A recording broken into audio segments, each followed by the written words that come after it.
Quiero hablar en esta mañana acerca de la recepción en la iglesia de Dios. Y vamos a empezar leyendo en Mateo capítulo 16, versículo 18. Mateo capítulo 16, versículo 18, es el Señor Jesucristo hablando. Y acá estaría la primera recepción, que sería la recepción a la iglesia en su carácter universal o dispensacional. Dice: y yo también te digo que tú eres Pedro, y sobre esta roca edificaré mi iglesia, y las puertas del Hades no prevalecerán contra ella. Ahora vamos a voltear la página al capítulo 18, versículo 20. Esta sería la primera referencia a la iglesia en su carácter local, como estamos hoy reunidos acá. Porque donde están dos o tres congregados en mi nombre, allí estoy yo en medio de ellos. Vamos a Hechos capítulo 2. Hechos capítulo 2, versículo 41. Así que los que recibieron su palabra fueron bautizados, y se añadieron aquel día como 3,000 personas. Aprovechando que estamos en este capítulo, vamos a leer el 44. Todos los que habían creído estaban juntos y tenían en común todas las cosas. Y en el capítulo que leyó mi hermano, capítulo 4, esta vez en el versículo 32, y la multitud de los que había creído era de un corazón y un alma, y ninguno decía ser suyo propio de nada de lo que poseía, sino que tenían todas las cosas en común. Vamos a la carta a los Romanos, capítulo 16. Carta a los Romanos, capítulo 16, versículo 1. Os recomiendo además a nuestra hermana Febe, la cual es diaconisa de la iglesia en Cencrea, que la recibáis en el Señor como es digno de los santos, y que la ayudéis en cualquier cosa que necesite de vosotros, porque ella ha ayudado a muchos y a mí mismo.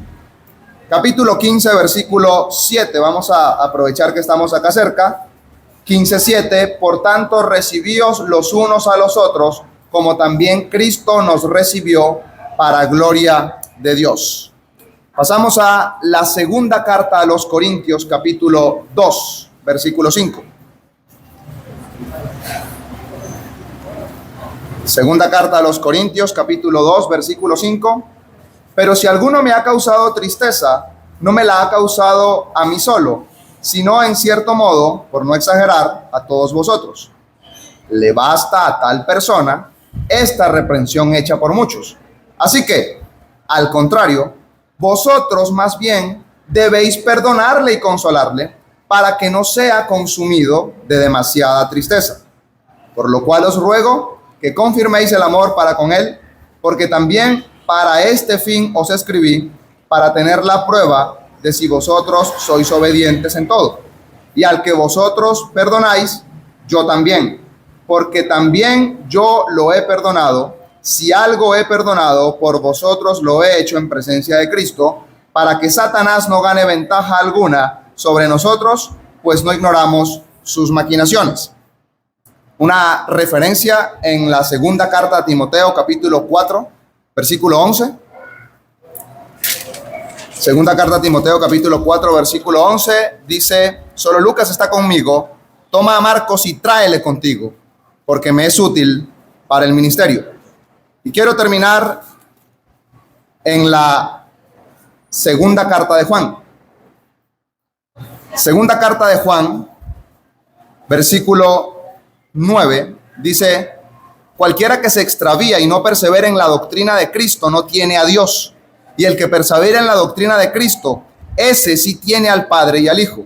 Si alguno viene a vosotros y no trae esta doctrina, no le recibáis en casa, ni le digáis bienvenido, porque el que le dice bienvenido participa en sus malas obras.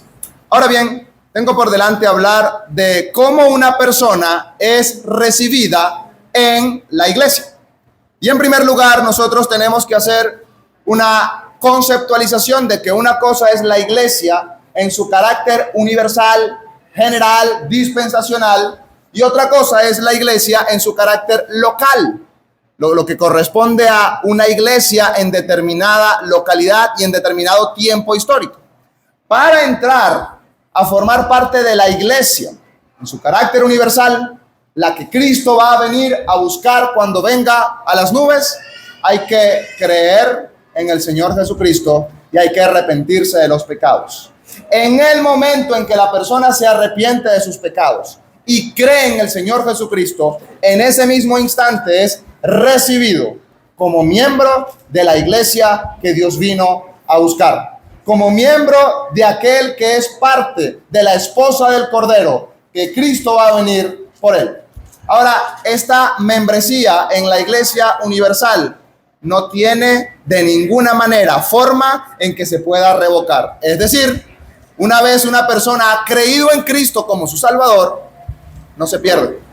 La Biblia dice, para que todo aquel que en él cree no se pierda, mas tenga vida eterna. Y no queremos con esto asegurarle la salvación a aquel que en alguna vez dijo, yo creo en Cristo y creerse que por eso es salvo.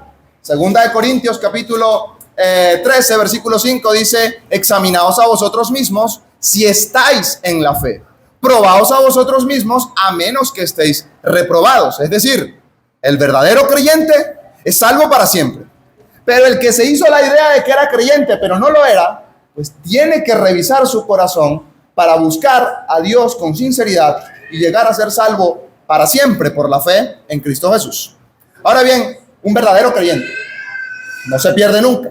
Es miembro eternamente de la iglesia de Dios. Y ahora en esa membresía que tiene, va a seguir existiendo por toda la eternidad. Un miembro pleno de la iglesia de Cristo, que va a estar con Cristo todos los días hasta el fin del mundo.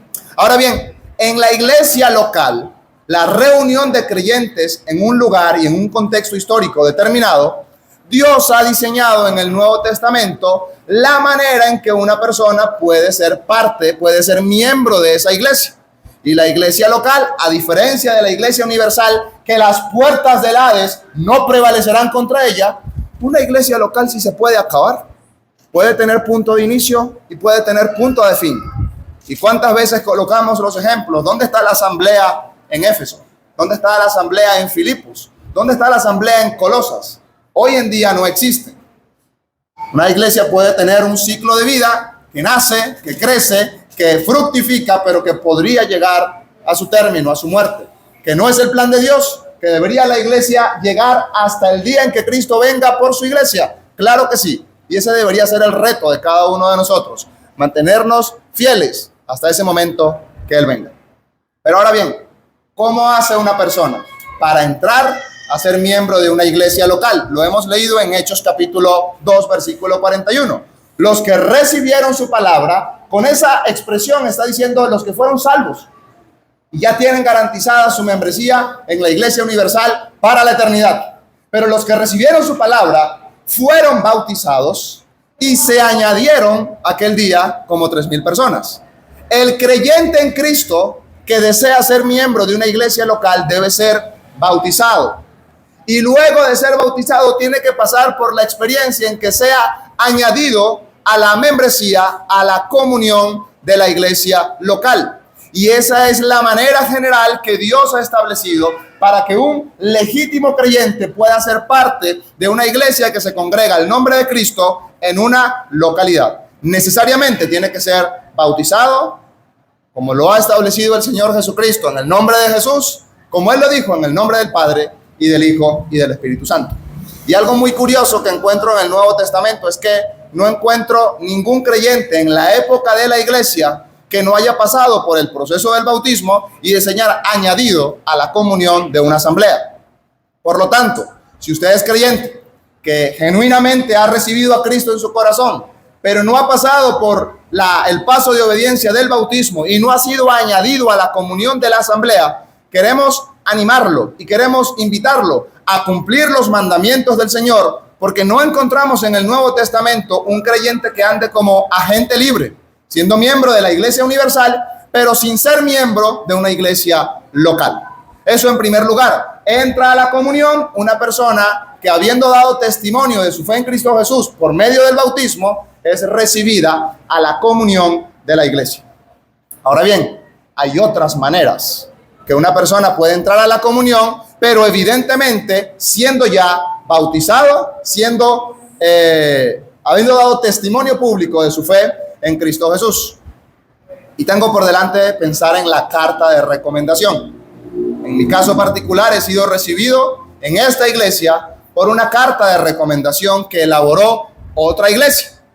Y para recibir a un creyente a través de ese método, el creyente tiene que estar en comunión en aquella otra iglesia y tiene que ser miembro de aquella otra iglesia, pero que por circunstancias de la vida tiene que desplazarse de un lugar a otro. Ya no puede congregarse en el lugar en donde había estado sirviendo a Dios. Los ancianos de aquella iglesia le hacen una carta de recomendación para que pueda ser recibido a la comunión en la iglesia en donde va ahora a congregarse. Y hemos leído Romanos capítulo 16. Os encomiendo a la hermana Febe.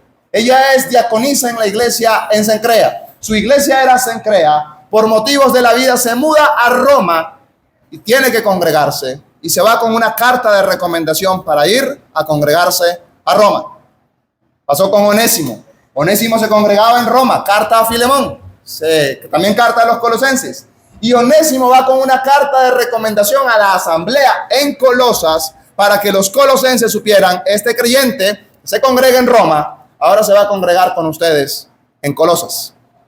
Y para que exista una carta de recomendación, tiene que haber una genuina membresía en la iglesia de donde usted está saliendo.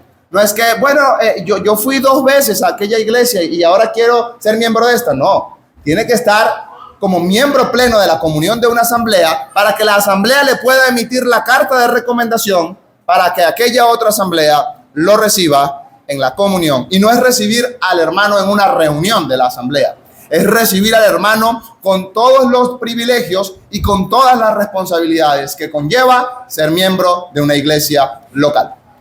Ahora bien, no es mi tema, pero en la membresía de la iglesia local es posible salir de ella por una cuestión de pecado o por una cuestión de doctrina, pero esa salida puede ser revertida a través de una recepción en particular. Y la Biblia ha establecido, 1 Corintios capítulo 5, que hay una reunión de iglesia, que es la reunión de disciplina, en donde se hacen ciertas manifestaciones de lo que está pasando con cierto creyente en la asamblea, pero no es mi tema. Ahora, ese creyente ya no está en la comunión de la asamblea, pero ese creyente está dando frutos dignos de arrepentimiento.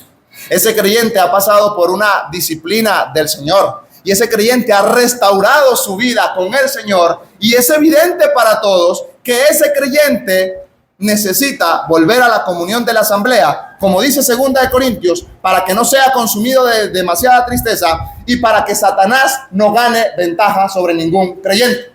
Y entonces la iglesia, que tiene que estar muy pendiente de lo que está pasando alrededor de ella, va a recibir de nuevo, por restauración, a un creyente que había sido puesto a un lado por un breve periodo de tiempo para luego volver a la comunión de la asamblea.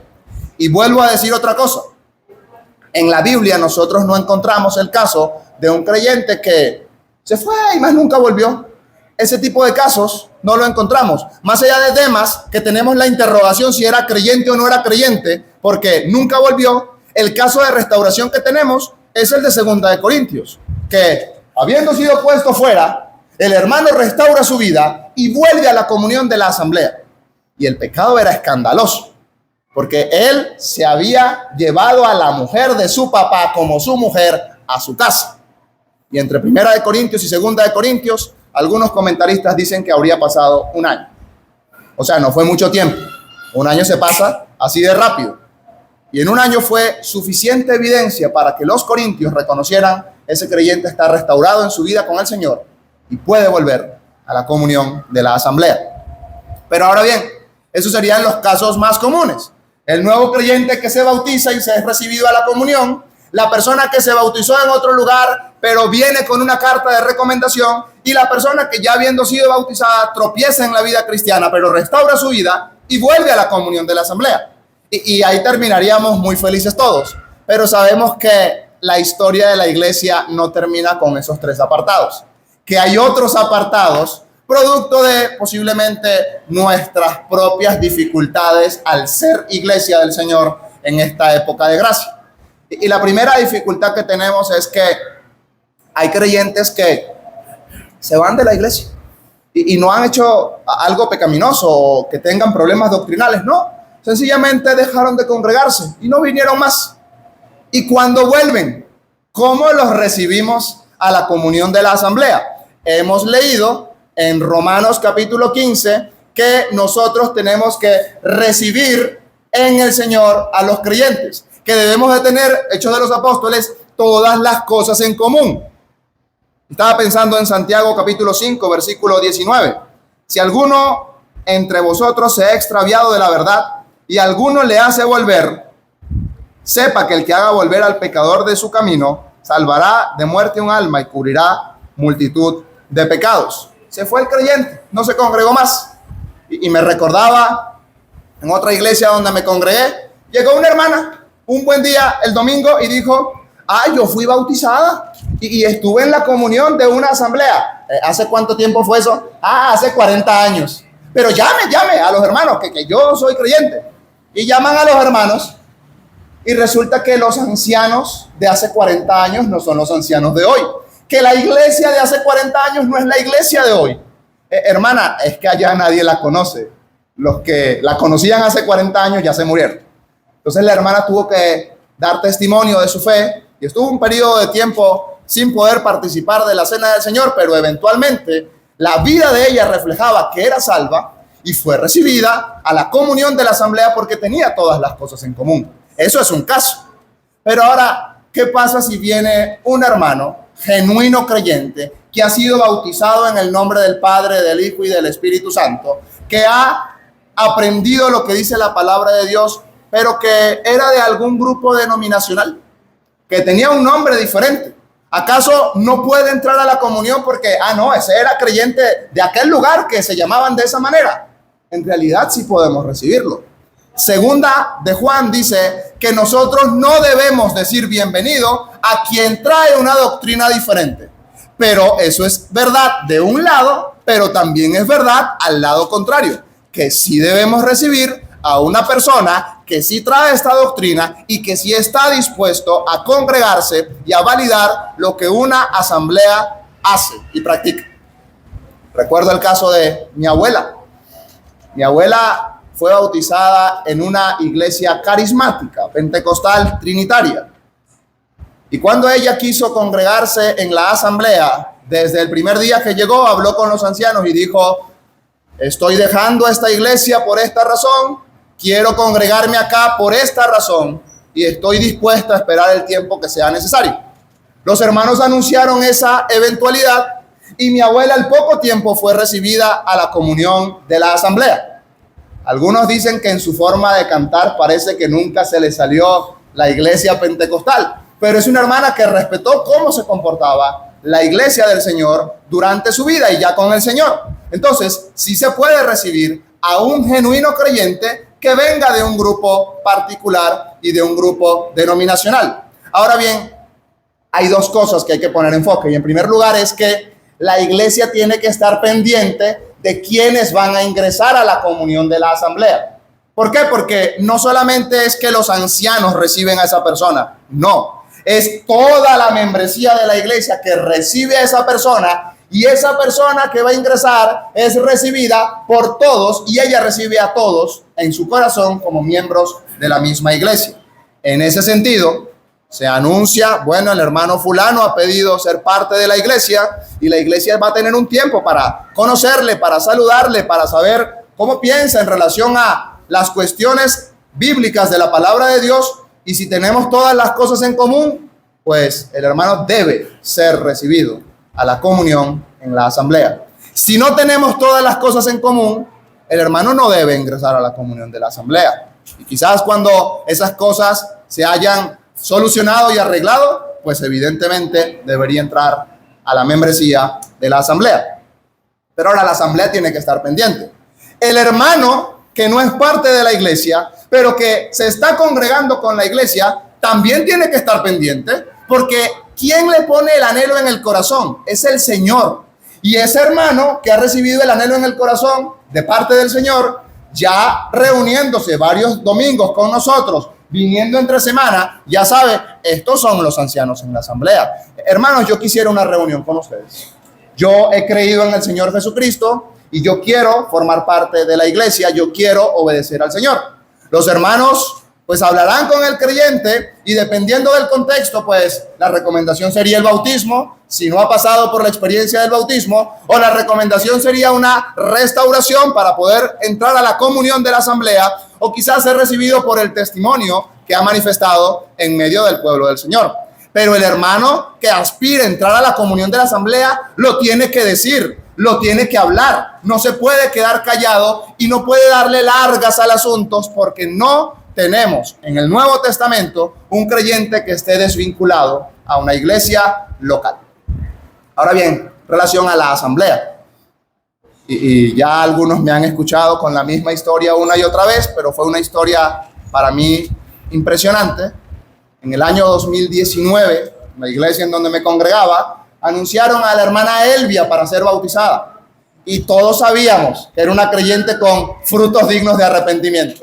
Que ella era la persona que con fervor estaba en todas las reuniones y que traía invitados y que procuraba agradar al Señor en todo. Pero no se agendó la fecha del bautismo para finales del 2019 y llegó el 2020. Y resulta que el 2020, cuando queríamos hacer las programaciones, se escuchó que, bueno, venía un simulacro para guardarnos por la pandemia que eventualmente llegaría, y llegó la pandemia. Y la primera creyente que se fue a la presencia del Señor fue ella, de la que conocíamos en esa asamblea. ¿De quién es la culpa que no se bautizó? ¿De ella que pidió bautismo y que dio todos los frutos dignos de arrepentimiento? ¿O de la letanía y el retardo de la asamblea en programar el bautismo para que ella entrara a la comunión de la asamblea? Evidentemente, en el tribunal de Cristo, yo llevaré pérdida por no haber dicho a tiempo, hermanos, ¿cuándo van a bautizar a la creyente que hace rato que pidió bautismo? La asamblea de donde yo me congregaba dará cuenta al Señor por haber pasado por alto intenciones genuinas de esa creyente en querer honrar al Señor y dar testimonio público en el bautismo. Con eso quiero decir que hay una corresponsabilidad. La iglesia es responsable de recibir al creyente en la comunión, pero el creyente que va a ser recibido en la comunión es responsable de comunicar esa información a la iglesia para poder hacer los trámites pertinentes y que el creyente pueda ingresar a la comunión de la asamblea. Queremos honrar a Dios y queremos vivir de acuerdo a lo que Dios ha establecido en su palabra. Y resulta que Dios ha establecido en su palabra que nos amemos unos a otros. Y el amor no puede ser fingido, tiene que ser espontáneo, abierto y debe ser publicado, manifestado. Recuerdo las palabras de Dalila a Sansón reclamándole: ¿cómo dices yo te amo si tu corazón no está conmigo? Quiero decirle a un creyente, ¿cómo dice usted ser salvo y ser creyente y está feliz fuera de la comunión de la asamblea? Y pasa el tiempo y viene el Señor por su iglesia y llegó usted al tribunal de Cristo. Ah, Señor, no, yo no me bauticé porque es que tenía mucho trabajo. ¿En serio? Son excusas que no van a ser válidas delante de la presencia del Señor, y lo que queremos es estar preparados, como una novia que se arregla para el día de su boda, estar listo. Si el Señor viene hoy, yo estoy tranquilo, que yo he procurado en completa debilidad, pero con mucha intencionalidad, procurar servir al Señor según Él lo ha establecido en su palabra. Que el Señor nos ayude a tomar las decisiones como iglesia y como creyentes que sean coherentes a lo que Él demanda de nuestras vidas. Vamos a orar. Padre, en el nombre del Señor Jesucristo, queremos darte gracias a ti por la iglesia local. Tú has establecido una comunidad de creyentes para que nos estimulemos al amor y a las buenas obras los unos a los otros, para que podamos beneficiarnos de los dones espirituales que tienen los unos y los otros, y para que podamos crecer en el conocimiento del Señor. ¿Y qué asunto más importante? Para poder estar reunidos en donde Cristo ha puesto su nombre, su testimonio, su presencia de una manera especial, y no en su supremacía de omnipresencia, sino en su sensibilidad de carácter, estar reunido donde 2 o 3 están congregados en su nombre. Nos asombra su gracia, nos asombra su amor, y sabemos que Él está en medio de nosotros y por eso te rendimos tributo y gratitud. Ahora, Dios, que vamos cada uno a nuestros lugares, rogamos que tú nos lleves con bien y rogamos, oh Dios, que nos des la capacidad de tomar las decisiones coherentes que sean útiles para el avance de nuestras vidas en relación al Evangelio de Cristo. Lo dejamos ante tu presencia todo en el nombre de nuestro Salvador Jesucristo. Amén.